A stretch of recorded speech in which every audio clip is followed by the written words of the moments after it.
WhatsApp guys, क्या हाल चाल है सबका। आज हम शुरू करेंगे pair of linear equations in two variables, exercise 2 3.1 class 10। इससे पहले हमने पॉलिनोमियल्स का चैप्टर कंप्लीट किया है। अगर अभी तक आपने वो लेक्चर्स नहीं देखे हैं तो जल्दी से आई टैब पे क्लिक करें और पहले पॉलिनोमियल्स के चैप्टर्स देखें, तब आप ये लेक्चर देखेंगे तो आपको अच्छा समझ में आएगा। और अभी तक अगर आपने चैनल को सब्सक्राइब नहीं किया है तो प्लीज चैनल को सब्सक्राइब करें और नोटिफिकेशन बेल को भी ऑन करें ताकि आने वाली सभी वीडियोस आप तक सबसे पहले पहुंचे। तो आइए शुरू करते हैं 3.1। एक्चुअली एक्सरसाइज शुरू करने से पहले हम ना थोड़ा सा कॉन्सेप्ट डिस्कस कर लेते हैं, तो ना वो आपको आगे इजी रहेगा, राइट। नहीं तो आपको समझ नहीं लगेगा कि क्या हो रहा है, राइट। देखो कॉन्सेप्ट क्या है। If two linear equations have the two same variables they are called pair of linear equations in two variables. ठीक है, दो लीनियर इक्वेशंस है, राइट, है ना। पावर 1 1 1 है ना, एक्स वाई में ना लीनियर इक्वेशन है ना, टू वेरिएबल्स में है, राइट। तो उसको क्या बोलते हैं, pair of linear equations in two variables, right. Following is the most general form of linear equation. तो ये जनरल फॉर्म क्या होती है, a1x plus b1y plus c1 equals to 0, a2x plus b2y plus c2 equals to 0। ठीक है, यहाँ पे a1 a2 b1 b2 c1 c2 ये सभी क्या है, रियल नंबर्स हैं, राइट। ये सभी रियल नंबर्स हैं सच दैट कि a1 square plus b1 square zero नहीं होना चाहिए। ठीक है, फर्स्ट इक्वेशन में कोएफिशिएंट ऑफ x का square plus coefficient of y का स्क्वायर वो जीरो नहीं होना चाहिए, है ना, एडिशन दोनों का। तो यहाँ पे भी a2 square plus b2 square equals to not equals to zero. ठीक है, जीरो नहीं होना चाहिए। ठीक है, जीरो नहीं होना चाहिए। अब देखो, a pair of linear equations can be represented as and solved by the following method, एक ग्राफिकल मेथड, एक अल्जेब्रिक मेथड है। ठीक है, देखो हम दो इक्वेशंस, जो ये दो पेयर ऑफ दो जो पेयर्स हैं, है ना, लीनियर इक्वेशंस के जो पेयर हैं, लीनियर इक्वेशंस को आप कैसे रिप्रेजेंट कर सकते हो, इसके दो मेथड हैं। एक है ग्राफिकल मेथड, आप ग्राफ में रिप्रेजेंट करेंगे, दूसरा है अलजेब्रिक मेथड। ठीक है, देखो हम दोनों ही मेथड करने वाले हैं। ठीक है, अब मैं क्वेश्चन स्टार्ट करता हूँ। ठीक है, आपको सारा कुछ इसमें समझ आ जाएगा। ठीक है, देखो फर्स्ट क्वेश्चन क्या है। अफ्ताब टेल्स हिज डॉटर, ठीक है, Aftab tales his daughter 7 years ago I was 7 times as old as you were then। ठीक है, तो उसकी बेटी जो है वो 7 साल पहले जितनी एज थी, ठीक है, आई वॉज 7 टाइम, वो उसका 7 टाइम्स था, उसका जो डैड है वो 7 टाइम्स उसकी एज के था जितनी उसकी उस समय थी उस लड़की की। ठीक है, ऑल्सो 3 years फ्रॉम नाउ, अब 3 साल बाद, है ना, I shall be 3 times older as you will be, है ना। अब वो 3 साल बाद क्या हो रहा है कि उसकी एज जितनी होगी, फादर की एज 3 मल्टीप्लाई दैट एज होगा, राइट। देखो, तो देखो अब यहाँ पे मैं करता हूँ तो आपको यहाँ पे अच्छे से समझ में आएगा। हमने क्या कर दिया, let the present age of Aftab, present age Aftab की ले ली एक्स, ठीक है, और प्रेजेंट एज जो डॉटर की है वो ले ली वाई, है ना। अब उसने क्या बोला कि 7 साल पहले, देखो पहले 7 साल पहले अफ्ताब की एज कितनी होगी, एक्स माइनस है, ठीक है, 7 साल माइनस कर दिए। डॉटर की एज कितनी होगी, वाई माइनस है। अब उसने बोला क्या है, अकॉर्डिंग टू द क्वेश्चन क्या है, अकॉर्डिंग टू द क्वेश्चन क्या है, उसने बोला कि जो अफ्ताब की उम्र है 7 साल पहले, जो अफ्ताब की उम्र है x-7, वो क्या है 7 time of his daughters as, right. तो 7 टाइम डॉटर की एज कितनी है, y-7, राइट। तो ये कितना आ गया, इसको सॉल्व करोगे तो ये आया x-7y इज इक्वल टू -42। तो ये फर्स्ट इक्वेशन आ गई। अब उसने क्या बोला कि 3 साल बाद, 3 साल बाद उसने क्या बोला था, अब 3 साल बाद अफ्ताब की उम्र कितनी होगी, 3 साल बाद x+3, डॉटर की कितनी होगी y+3। ठीक है, क्योंकि प्रेजेंट एज x और प्रेजेंट एज y है, राइट। ठीक है, पहले हमने 7 साल पीछे जाना था तो -7 कर दिया था दोनों में से। अब मुझे 3 साल आगे जाना, तो मैं उसकी उन दोनों की एज में क्या कर रहा हूँ, +3 कर रहा हूँ दोनों साइड। अब यहाँ पे अफ्ताब ने क्या बोला, अकॉर्डिंग टू द क्वेश्चन उसने बोला था कि 3 साल बाद जो मेरी उम्र है, अफ्ताब की जो उम्र है वो उसकी डॉटर के 3 टाइम्स होगी, है ना, यही बोला था। तो इसको सोल्व किया, ये आ गया, है ना। हमारे पास दो इक्वेशंस आ गई है ना, x-3y इज इक्वल टू 6 और x-7y is equal to -42, right. तो आप क्या करो, इन दोनों इक्वेशंस को हम सॉल्व कर सकते हैं, राइट। Therefore algebraic रिप्रेजेंटेशन कैसे होगी? algebraic रिप्रेजेंटेशन होगी x minus 7y is equal to minus 42, x minus 3y is equal to 6, ठीक है। और यहाँ पे अगर आप इस इक्वेशन में से x को देखें, है ना, x इज इक्वल टू कितना हो गया, -42, तो यहाँ पे माइनस था तो इधर आके प्लस 7y हो गया, है ना, ये हो गया। अब देखो, अब क्या करना है, अब ना ग्राफिकली ग्राफिकली रिप्रेजेंट करेंगे, बट अलजेब्रिकली तो हो गया, है ना, अलजेब्रिकली तो हो गया, अलजेब्रिकली तो यहाँ तक खत्म हो गया, है ना। जब आपने ऐसे रिप्रेजेंट कर दिया ना इसको, है ना, पेयर ऑफ स्ट्रेट लाइन में ऐसे आपने रिप्रेजेंट कर दिया यहाँ तक, तो ये अलजेब्रिकली हो गया, है ना। अब आपने क्या किया, x का वैल्यू फाइंड आउट कर लिया, x का वैल्यू कितना है, -42 + 7y, है ना। अब आप क्या करो, अब आप पॉइंट्स देखो, जब x 0 होगा, है ना, x 0 होगा तो y 6 आ रहा है, ठीक है, ये आप सॉल्व कर सकते हो, ठीक है। x को 0 पुट करो इस इक्वेशन में तो y 6 आ जाएगा, x को 7 पुट करो, x को 7 पुट करोगे तो y कितना आ जाएगा, 7, ठीक है, y 7 आ जाएगा, क्योंकि आप 42 इधर जाएगा तो प्लस 49 आ जाएगा, फिर 7 आ जाएगा, ठीक है। x जब -7 होगा तो y कितना आ रहा है, 5 आ रहा है, ठीक है, इसको भी आप सॉल्व कर सकते हो, ठीक है। तो इसका टेबल बना लो ना, इसका टेबल बना लो अच्छे से। जब x का वैल्यू आपने -7 पुट किया, है ना, x का वैल्यू -7 पुट किया तो y कितना आया, 7, और y कितना है, 5, राइट। जब आपने x को 0 पुट किया तो y कितना आया, 6, ठीक है। जब x को 7 पुट किया तो y कितना आया, 7, ठीक है। अब दूसरे में चलो जाओ, ये हो गया, है ना। सेकंड वाला देखो, x - 3y = 6 था, इसमें भी पहले x फाइंड आउट कर लो, x कितना हो गया, x कितना हो गया, 6 + 3y, है ना। यहाँ पे भी देखो, x को 6 पुट किया तो y आ गया 0, x को 3 पुट किया y आ गया -1, है ना। x को 0 किया y कितना है, -2, राइट। तो अब ये मैंने क्यों फाइंड आउट किए हैं, मैंने पॉइंट्स तीन पॉइंट्स फाइंड आउट किए हैं दोनों इक्वेशंस पे, ठीक है, दोनों लाइंस पे।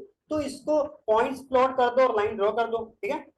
तो ग्राफिकल रिप्रेजेंटेशन तो यही होगा ना, ग्राफिकल रिप्रेजेंटेशन क्या है ना, उन पॉइंट्स को रिप्रेजेंट करो, ठीक है। पहले मैं x माइनस, अच्छा पहले इसी की बात कर लें, ठीक है, पहले इसकी बात करते हैं। हाँ देखो,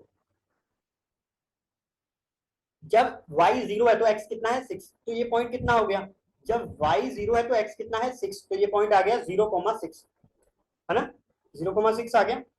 अच्छा y 0 है तो x कितना है, 6, ओके, ये आएगा, है ना, तो ये आएगा 6,0। इसका मतलब ये जो लाइन है ना, ये वाली यहाँ पे लिखा नहीं, ठीक है, तो यहाँ से पास आउट करिए। जब जब x का वैल्यू 3 पुट करोगे तो y -1 है, x का वैल्यू 3 पुट करो, x का वैल्यू 3 पुट किया यहाँ तक, ये -1 यहाँ पर आया, ठीक है।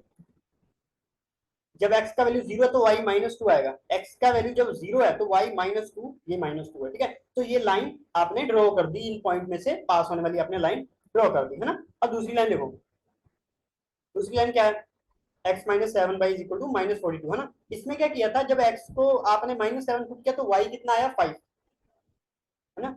x को -7 पुट किया तो y कितना आया, 5, तो ये वाला पॉइंट हो गया, है ना, ये वाला पॉइंट हो गया।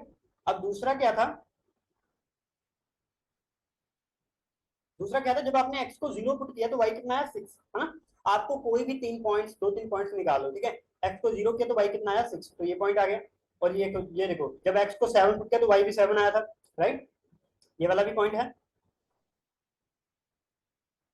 x को 7 पुट किया तो y भी 7 आया था, तो 7 7 पॉइंट इस लाइन पे लाई करेगा, है ना। तो ये भी अपने लाइन ड्रॉ कर दी। तो ये आपने जब टू पेयर्स ऑफ लाइंस आ गया ना, इसका मतलब आपने वो ग्राफिकली रिप्रेजेंट कर दिया है, ठीक है। ओके, जब अलजेब्रिकली करते हैं तो आपको सिर्फ दोनों को फाइंड आउट करके साथ में लिखना है, तो यहाँ तक अलजेब्रिकली खत्म हो गया, ठीक है।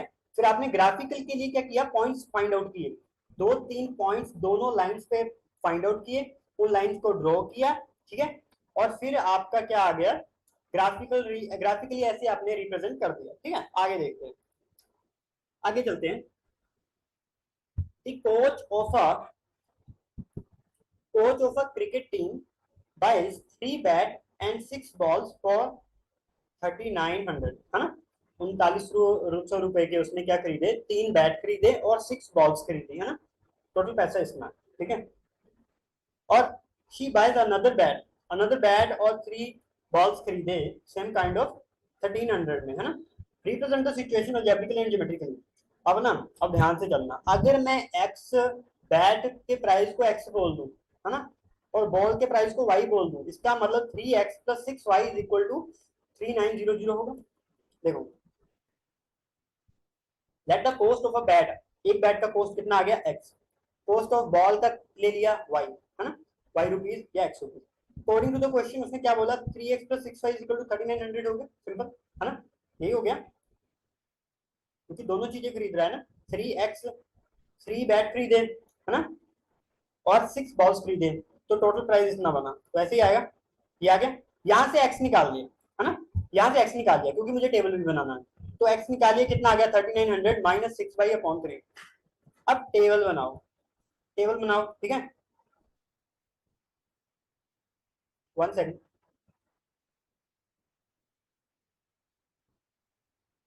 हाँ, तो टेबल बनाओ ना, टेबल क्या करो, एक्स को पहले 300 पुट करो, एक्स को 300 पुट करोगे ना तो वाई कितना आ रहा है 500, यहाँ ऐसे लग लो कि वाई को अगर 500 यहाँ पे मैं पुट करूँ, है ना, 500 अगर मैं वाई को यहाँ पुट करूँ तो एक्स कितना आ रहा है 300 आ रहा है, अगर मैं वाई को 600 पुट करूँ तो वाई एक्स कितना आ रहा है 100 आ रहा है, अगर मैं वाई को 700 पुट करूँ तो एक्स कितना आ रहा है -100 आ रहा है, ठीक है, आप इसको पुट करके चेक कर सकते हैं, ठीक है, ये चीज मैं नहीं कर रहा हूँ, ठीक है, मैंने एक क्वेश्चन में कर दिया तो आप आगे कर सकते हैं, राइट।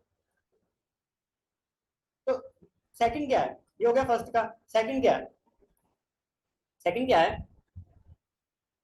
अनदर बैट, है ना, और 3 बॉल्स, इसका मतलब x + 3y हो गया ना, x + 3y is equal to, x + 3y is equal to 1300 हो गया, इतने रुपए के, ठीक है, तो यहाँ से भी x निकाल लिया, वहां भी x निकाला था, यहाँ भी x निकाल लिया, तो वही y को 300 पुट किया तो x कितना आ गया 400, 200 पुट किया 700 आ गया, 100 पुट किया तो 1000 आ गया, ठीक है। अब ग्राफिकली रिप्रेजेंट करना है, ग्राफिकली रिप्रेजेंट करने के लिए दोनों लाइंस को ड्रॉ कर लो, ये तीनों पॉइंट्स जो है दोनों लाइंस के, दोनों ड्रॉ करो, ठीक है,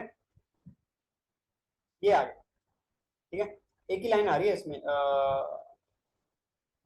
ओके, अलग अलग किया है, okay okay okay okay, first line का ये है, ठीक है, फर्स्ट लाइन के लिए आपने देखो, फर्स्ट लाइन के लिए क्या था, फर्स्ट लाइन का अगर मैं देखूं टेबल क्या था, है ना, एक्स अगर 300 है तो वाई कितना है 500, है ना, एक्स 300 है, एक्स जब 300 है तो वाई कितना है 500, ठीक है, जब एक्स 100 है तो वाई कितना है 600, जब एक्स कितना है -100 तो वाई कितना है 700, ठीक है, तो ये तीनों पॉइंट्स आपने ड्रॉ कर दिए और इस लाइन का आपने नाम भी ले लिया, ठीक है।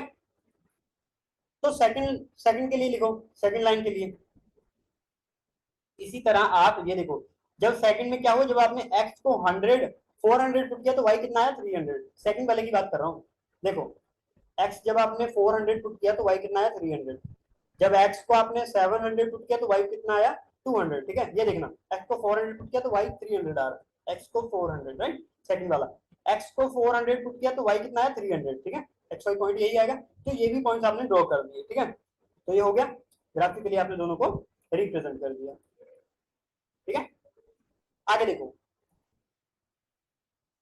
आगे देखो, 1 सेकेंड, हाँ, आगे देखो, the cost of 2 kg of apples and 1 kg of grapes on a day was found to be 160, है ना, 160, उसने क्या बोला कि 2 किलो एप्पल ले लो और 1 kg क्या ले लो ग्रेप्स, है ना, तो उन दोनों का जो प्राइस है वो 160 आ रहा है, इसका मतलब सिंपल सी बात है 2x + y is equal to 160, है ना, ऐसे कर लो। आफ्टर 1 मंथ क्या हुआ, महीने के बाद क्या हुआ, 4 kg एप्पल्स और 2 kg एप्पल का प्राइस 300 हो गया, है ना, दो इक्वेशन बन गई, अलजेब्रिकली और ज्योमेट्रिकली दोनों रिप्रेजेंट करना है, cost of 1 kg Apple x ले लिया, ग्रेप्स का 1 kg कितना ले लिया वाई ले लिया, है ना, अकॉर्डिंग टू द क्वेश्चन क्या है, 2x + y is equal to 160, 4x + 2y is equal to 300, दोनों आगे, ठीक है, तो अलजेब्रिकली तो काम खत्म हो गया, ठीक है, अब रहता है ग्राफिकली, ठीक है, अब क्या करेंगे, यहां से देखो फर्स्ट इक्वेशन में से आपने y फाइंड आउट कर लिया 160 - 2x, अब वही करना है, पॉइंट देखो, पॉइंट देखो, x को 50 किया, y 60 आ रहा है ना, x को 60 पुट करो y 40 आएगा, x को 70 पुट करो y 20 आएगा, ठीक है, ये आ गया फर्स्ट वाले का, सेकंड वाला देखो, सेकंड वाले में से y फाइंड आउट किया 300 - 4x/2, तो टेबल ड्रॉ कर लो, जब x 70 है तो y कितना आ रहा है 100, ठीक है, आप यहाँ पे पुट करके देख सकते हो, ठीक है, देखो 4 × 70 आपने किया कितना आया, कितना आ गया 280, है ना, 280 आ गया, दैट इज -20/2, 100 आ गया, 10 आ गया, ठीक है, 80 पुट कर दो, -10 आ जाएगा, 75 पुट कर दो, 0 आ जाएगा। ठीक है, ऐसे आप अब क्या करना, दोनों को ड्रॉ करना है, सिंपल, सबसे इजी चैप्टर है, सबसे इजी चैप्टर है। ठीक है, अब क्या करना है, दोनों को ड्रॉ करना है, सिंपल। ठीक है, यही है, लास्ट क्वेश्चन है हमारा, इजी चैप्टर था आज का भी। ठीक है, ये देखो, अब ये वाली जो लाइन है 2x plus Y is equal to 160 है ना। अब जो फर्स्ट वाली लाइन है ये देखो, 2x plus Y is equal to 160 है ना। ये वाली जो लाइन है देखो, 2 कॉमन निकाल के कैंसिल आउट किया है, इसमें हैरान मत होना। ठीक है, कर सकते हो, ऐसा कोई प्रॉब्लम नहीं। ठीक है, वो सेम ही आएगा। ठीक है, अब इसको ड्रॉ करना है, ये वाले पॉइंट ड्रॉ करो ना, x इक्वल टू 50 तो y कितना है 60। ठीक है, x इक्वल टू 50 पे y कितना है 60 है ना। तो ये वाले पॉइंट्स आपने ड्रॉ कर दिए, ये वाली लाइन आ गई सिंपली। ठीक है, 75 था जब y 0 था ना, तो ये वाले पॉइंट्स अभी आ गए। ठीक है, अब सेकंड वाला देखो, सेकंड वाले में क्या है, जब x 70 था y 100 y 10 आ गया, x 80 था y -10 आ गया, x 75 था तो y 0 आ गया। ठीक है, तो इसको भी ऐसे आप पूरा ड्रॉ कर सकते हैं। ठीक है, इजीली आप इसको ड्रॉ कर सकते हैं। ठीक है, तो 4x plus 2y is equal to 300 भी लाइन आ जाएगा। राइट, ठीक है, ड्रॉ आप इसी लाइन को करना। ठीक है, ड्रॉ आप इसी लाइन को करो। ठीक है, क्योंकि पॉइंट्स, ओके, तो इस लाइन को भी मैंने ड्रॉ कर दिया, दोनों लाइन को अपने ड्रॉ कर दिया। ठीक है, तो ग्राफिकली भी हो गया। ठीक है, तो यही था आज तक है ना, तो यही था आज का हमारा, बहुत छोटा लेक्चर था आज भी हमारा। तो आज का लेक्चर भी खत्म होता है। ठीक है, तो प्लीज रिवाइज करते रहें, अपना पुरानी चीजों को प्लीज टाइम दें। ठीक है, अपना स्केड्यूल बनाएं डेली और रिवाइज करते रहें। और इसी के साथ मैं आपसे अलविदा देता हूँ। Thank you so much for watching. और अभी तक अगर आपने चैनल को सब्सक्राइब नहीं किया है तो प्लीज चैनल को सब्सक्राइब करें और नोटिफिकेशन बेल को भी ऑन करें, ताकि आने वाली सभी वीडियोस आप तक सबसे पहले पहुंचे। और इसी के साथ हम आज का सेशन खत्म करते हैं। पढ़ते रहें और मचाते रहें। Thank you.